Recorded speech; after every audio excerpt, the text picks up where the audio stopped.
الزمالك يفوز على بلاك بولز 3-1 ويتصدر المجموعة دون الحاجة إلى اللقاء الأخير.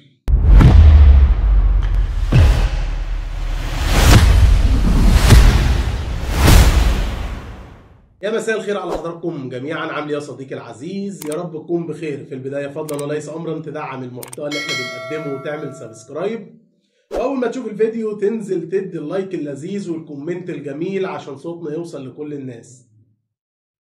حلقة جديدة وفوز الزمالك على بلاك بولز 3-1 وليتصدر المجموعة رسميا وينهي دور المجموعات دون الحاجة إلى اللقاء الأخير أمام إنيمبا. أصبح مباراة تحصيل حاصل. بعد ما قلنا لكم ارجع للحلقة اللي فاتت، حلقة ما قبل مباراة الزمالك وبلاك بولز، قلت لك بنسبة 95% الحاجة الأول، يعني الخيار الأول هو تعادل المصري مع إنيمبا، وانت لما تكسب إن شاء الله تنهي الموضوع، وهذا ما حصل. وهنا خد وانت مغمض يا صديقي العزيز، يعني ما تراجعش ورانا. وبالفعل ده اللي حصل. المصري يتعادل مع إنيمبا 1-1 والزمالك ينهي المجموعات رسميا دون الحاجة للقاء القادم. في هذه المباراة، في مباراة تصدر الزمالك للمجموعات لمجموعته في الكونفدرالية، يصل أحمد السيد زيزو ويصل الهدف رقم 84 في قائمة الهدافين التاريخيين لنادي الزمالك، ليعادل رقم الأسطورة حمادة إمام في المركز السادس، ليفصلوا 7 أهداف لمعادلة علاء الحمولي 91 هدف في المركز الخامس، ليفصلوا 10 أهداف لمعادلة علي خليل في المركز الرابع، ليفصلوا 13 هدف لمعادلة جمال عبد الحميد في المركز الثالث. أحمد السيد زيزو يدخل التاريخ في قائمة الهدافين التاريخيين لنادي الزمالك.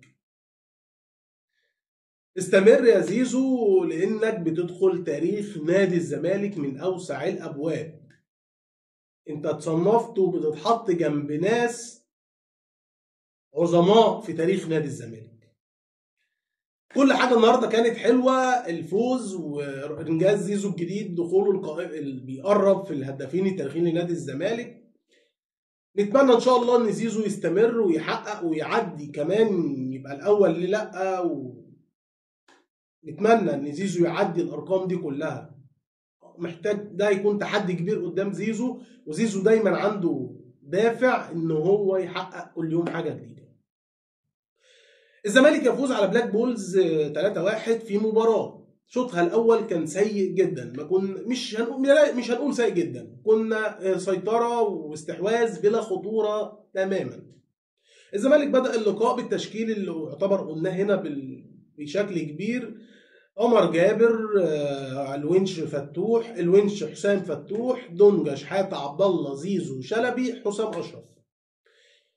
ده خلاص زي ما قلنا جروس بيثبت التشكيل. والزمالك لعب شوط اول كان ضاغط بشكل كبير مع الاستحواذ. شوط اول عنوانه كله محمد شحاتة. شوط اول نجم المباراة محمد شحاتة في مباراة صعبة جدا وسيئة جدا من مصطفى شلبي ثم عبد الله السعيد. الزمالك عمل شوط متوسط زي ما قلنا، مفيش خلق فرص كتير، مفيش فرص اصلا خطيره على المرمى، غير الكوره غير كورتين شوطه زيزو، التسديده اللي زيزو عدى وراح شاطها وجت في الشبكه من بره، والكوره الثانيه اللي بعد في الدقيقه 36 اللي زيزو بصاها لدونجا بره، دونجا حطيتها ببطن رجله والحارس صدها. ده الشوط الاول. ايه اللي يميز الشوط الاول او ايه الميزه اللي في الشوط الاول؟ هو محمد شحاته عمل شوط خيالي في الاستخلاص. الكوره كان بيجيب الكوره بسرعه جدا. شحاته ممتاز، كان بيسلم ويستلم، كان بيجري، عامل مجهود بدني جبار، كان بيجري في كل مساحات الملعب، عامل جبهه مع زيزو وعمر جابر، وكان بيدافع. محمد شحاته كان عامل شوط ممتاز على النقيض تماما. مصطفى شلبي زي ما قلنا قبل كده من في السماء لسابع ارض. شوط اول في منتهى السوء، الكوره بتيجي عند شلبي تنتهي. ثم من بعده عبد الله السعيد اللي لما ما بيكونش في مستواه، او لو عبد الله مش فايق الزمالك اجمالا في خلق الفرص ما بيكونش موجود. عبد الله عمل كميه ميس باص وما كانش موجود في الشوط الاول تماما. اجمالا عبد الله السعيد ما كانش احسن حاجه النهارده، بس في الشوط الاول بالتحديد كان سيء جدا.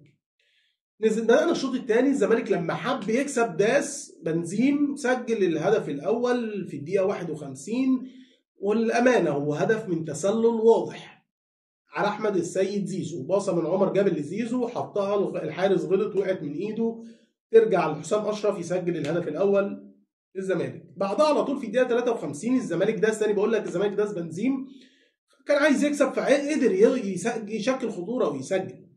بعد اوفر الكره الوحيده لحسن مصطفى شلبي في المباراه، جري لما الكره من تحت رجل المدافع وجري وراح عامل اوفر الممتاز، الفينش الهايل هايل هايل من حسام اشرف، كتم الكره بشكل ممتاز يسجل الهدف الثاني للزمالك. بعدها على طول الزمالك بدا بقى كعاده الزمالك الاستهتار، وبدا زي ما قلنا ويرجع تاني في حلقه ما قبل المباراه، قلنا الفريق ده خطر في العرضيات.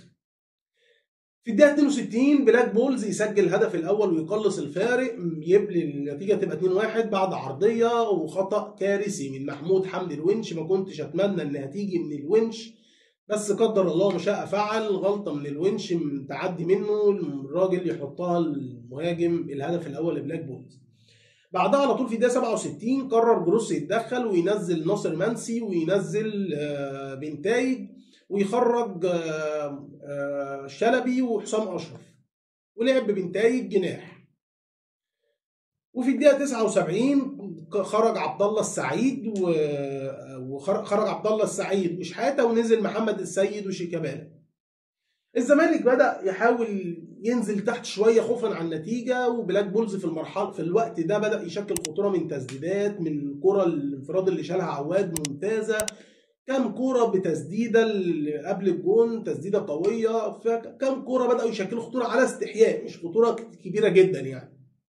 لكن الزمالك كان متراجع شويه عشان عايز يطلع بالمكسب من المباراه. بدا بعدها الزمالك يدور في الكوره شويه لغايه ما جت اللحظه الخياليه من شيكا وزيزو في الدقيقه 82، باص وثرو، حاجه خياليه. مهما الورد دبل هيفضل ريحته فيه شيكابالا. شيكابالا عمل باص خيالي للاسطوره واللي دخل النهارده التاريخ ولازال بيكتب تاريخ، احمد مصطفى السيد زيزو. عمل مجهود جبار زيزو النهارده في المباراه اجمالا، وفي الكره دي بالتحديد راح جري حطها من تحت الحارس وجري في ظهره وفي ظهره اثنين مدافعين وراح حاططها الهدف الثالث لينهي المباراه بشكل كبير جدا ويهدي للزمالك الثلاث نقط الغاليين اللي يوصلوا الزمالك ان هو ما يحتاجش المباراه الاخيره ويكون تحصيل حاصل. زيزو النهارده اجمالا كان عامل مباراه كويسه جدا، مجهود بصراحه جبار من زيزو، جري كتير جدا وكان بيحاول سدد كتير جدا على المرمى، هو كان عنده رغبه انه يسجل هدف ولذلك ربنا كرمه وسجل هدف. كان مباراه ممتازه من زيزو، مباراه ممتازه من شحاته، مباراه ممتازه من وحسام اشرف وحسام عبد المجيد.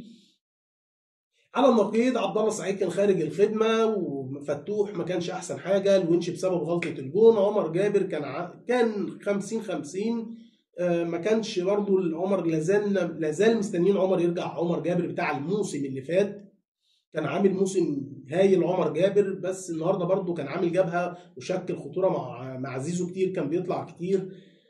فنتمنى ان الزمالك يعني يبدا يتحسن اكتر من كده في موضوع الهجوم. هو الميزه الوحيده ان الزمالك بيكسب، والمكسب بيجيب مكسب، وده بيصدر للفريق الاستقرار ان انت بتكسب فتاخد الثقه. فان شاء الله مع الوقت الاداء يتحسن، وانا عندي ثقه في جروس ان شاء الله ان هو لو جاله التدعيمات هيبدا الفريق ممكن شكله هيكون افضل بكتير. وزي ما الجمهور النهارده قال باعلى صوت لاداره الزمالك، يا حسين يا لبيب، عدى 12 يوم من يناير ومفيش، اللي هو يا حسين يا لبيب صح النوم، عدى من يناير 12 يوم.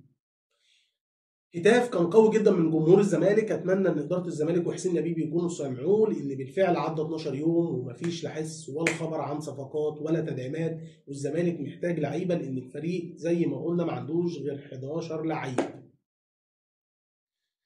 ده اللي كان معانا النهارده بخصوص مباراه الزمالك وبلاك بولز وتاهل الزمالك دون الحاجه للقاء الاخير، واصبح تحصيل حاصل. مبروك يا جمهور الزمالك، وان شاء الله التوفيق في المرحله القادمه ما بعد المجموعات، وان شاء الله بالتوفيق في نهايه البطوله والزمالك يقدر يحقق اللقب الثاني على التوالي.